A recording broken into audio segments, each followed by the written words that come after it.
that I personally have is why a military strategy? Because military comes with precision. Okay. Anyone, anywhere in the world, when you think military, you know that there's a lot of precision behind it. Okay. And our ethos is precision. Okay. So a lot of what we do will always be operated from a military philosophy. Because in military, we don't negotiate, we don't talk too much. We actually have a mandate and we make sure it happens. And you act. In other styles of leadership, there's too much talking. How many times have you had these ministers or whoever else talking in leadership? And what has happened? How many times have they spoken about Soweto? What has happened? And a few minutes ago, you and I said it's fair to say that government has done very minimal, if anything, in Soweto. But on the news, talking all the time. Okay. In conferences, talking all the time. I'm not sure if you've answered that because that's my follow-up question. Yeah. The question was, what do you see Soweto Parliament achieving in the next 5 or 10 years? What do you see? Soweto Parliament will achieve accountability at the highest level. Yeah. So if there's 100 million coming into Soweto in this political cycle, meaning the 4 years, where you understand what I mean. So if there's 100 million, that 100 million will go to where its intended purpose is. Okay. It will not go to champagnes and PMs. And if it's something we must die for, it's something that's easy. Okay. Yeah. Currently in Soweto, we have, I think I'm safe to say, we have substance abuse as one of the major things. You know, both nyaope and alcohol. I have my reservations, which I want to put here. Sure. And then the question is, do you have some strategies in dealing with that? Yeah, so accountability. Holding the police accountable. Every community, we know who sells drugs. I don't care who says what. If you are from any community, you know which house sells drugs. Yeah. We know that Peter sells drugs from house number mama. These Nyope boys, so as Soweto Parliament, we then sit down with the police station and say that these are the houses that sell drugs. Every time you go in, that you arrest someone, a few hours later that person is back. Yeah. That tells you that the system is corrupt. Yeah. We see police vans, we've got them on videos, collecting the 20 rand from these people that are selling drugs. That means the police are also drug dealers because they are part of the dealing. So we are not scared. I'm not going to be called into a disciplinary hearing of the ANC or EFF tomorrow morning and they say, Congrade, you are out of order. Yeah. Because we live in the systems we created. We don't rely on their systems. And these systems of accountability are there. So you hold the police station accountable. So it's hard for now drug dealers to even pedal and move as free as they are moving.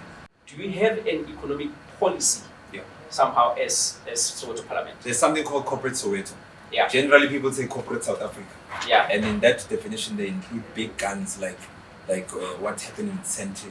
Yeah. When you say corporate SA, you think companies in Sandton. So we don't want to compete with the definition. Let the people keep that definition. We've got corporate Soweto. Corporate Soweto includes the spazas in Soweto.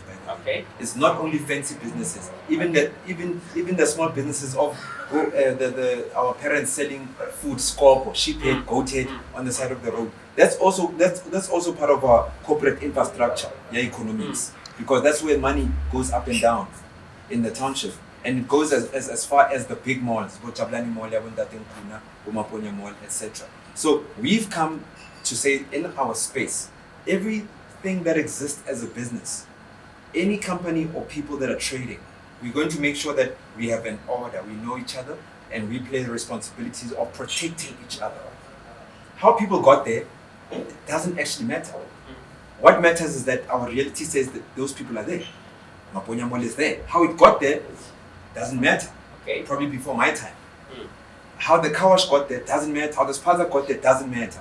What's important is that we need to protect what is currently making sense to us in the township from an economic point of view.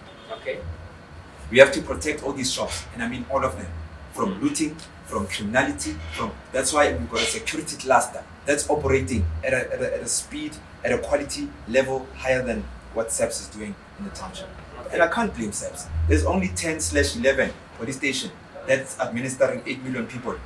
Come on, man. They don't have the infrastructure necessary or the resources to be effective. So that's why Soweto Parliament has its own security cluster that ensures that the entire Soweto, especially the businesses, are taken care of from a security point of view. Your involvement in a township, I mean, I'm listening to you now. Yeah.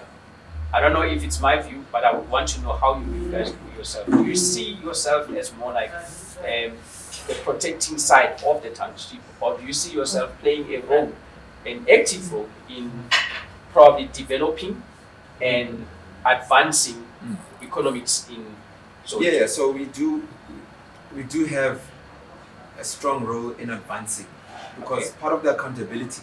So let me give you a practical examples for the people at home to understand. If I'm holding you accountable for, as let's say as a police station, for not attending GBV cases, gender-based violence cases properly, I can't just complain about it. We as Soweto Parliament are so proactive that when we understand that these women are being neglected, we go hold the police station accountable while we have a program that addresses this problem temporarily until these people do what they're supposed to be doing. And if they don't do what they're supposed to be doing, then this program runs as long as possible. All right. You see? Okay, sure. Now, I'm not sure how much time you still have, but here's the thing. In a different way, the question. What's your ideal township like in your mind? The ideal township in my mind is Soweto, to be specific, right? Yeah, Soweto. Yeah. In my mind, I see Soweto competing with Sandton per square mile from an economic point of view, pound for pound. Because we're the biggest spenders. There's a reason why the malls are emerging everywhere. Yeah. Our potential, our economic potential, we never reach it because of the volatility, security elements. Businesses build their growth nicely over a year, and then in that year there's something that happens like looting that takes them back 5 years. So we'll never reach an our economic potential because of such things. Now, when we take care of such things, I see Soweto competing with Sandton, even from what meets the eye. Yeah. The infrastructure, the business, the safety, even from just the feeling and the general atmosphere. You can get there definitely. Because if you look at what runs the engines in Sandton businesses, look at the traffic in the morning. There's traffic leaving Soweto going to Sandton. There's no traffic leaving Sandton going to Soweto in the morning. So that tells you that these are our people that are running the engines in Sandton. Yeah. So there's no way that we are lacking the skill necessary to compete with Sandton. Do you see? So that's where I see Soweto in a few years. Right. Thank you very much, Nhlanhla Lux. I don't know if is there any message that you want to say to the people of Soweto, to the people of other townships out there? I want to tell the old people to block their ears because this is not for them. But for all the young people in this continent, African continent, you must understand that you will not be given power. You must take power. Power is taken, is never given. There's no way in the history of this world where you can say this book says the people of the time gave these people power. You must take power. Otherwise, it's going to be late for you as young people. You're going to grow up and start taking power at a late stage, and then greed comes into play because you didn't have enough time to exercise leadership, and then you start doing what they did to you, to the young people. So you take power now so that you can have a decent amount of time to lead, and then you can start having the culture of transferring power before they start fighting for it. Okay. Thank you very much. Thank you very much, Lux, for sharing with us.